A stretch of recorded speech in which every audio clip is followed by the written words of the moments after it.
I met John Kuker in mid-1995 as I was starting ZVEX Effects and was immediately struck by the juxtaposition of his intense ambition with his extraordinary empathy and sensitivity for his fellow man. He had come to me for advice on building a recording studio. My advice was and remained, don't. I had just come off 10 years in the recording business, and I had tried to impart to him the wisdom of Hunter S Thompson. The music business is a cruel and shallow money trench, a long plastic hallway where thieves and pimps run free and good men die like dogs.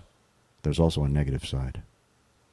John ignored my advice and built Seedy Underbelly, a gorgeous recording studio that showed off his eccentric fascination with colors and patterns and his heroic understanding of audio equipment, mostly formed by his months of time spent with Fletcher of Mercenary Audio, where he pestered everyone daily for information about microphones, preamps, compressors, consoles, recorders, speakers, you name it. John had the most incredible memory for gear of any human I'd encountered. He could recite model numbers for Schoeps, Neumann, and Telefunken microphones as if they were birthdays of his family members and could recall exactly when certain models changed and what those precise changes had been. John was my earliest customer. He purchased many of my serial number 1 pedals as I created new designs, and sometimes provided me with rare vintage parts that he got from places he visited all over the world.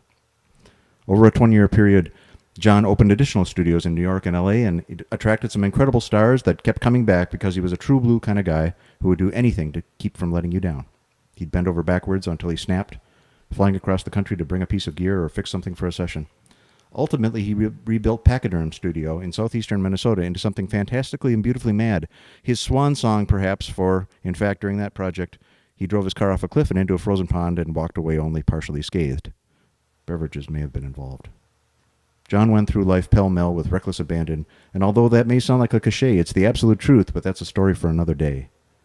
John passed away unexpectedly at his home in Los Angeles in February of 2015. A collection of germanium transistors were recovered from his workshop, part of an audio project he was working on at the time. We were very lucky to have received some of these, just enough to make 10 tribute Fuzz Factory 7s, featuring Lucky Cat wearing John's glasses and playing his black Les Paul with knobs from his favorite API console floating in the background. The first of these is going to his son Max, and the remainder are being made available for sale immediately at zvex.com.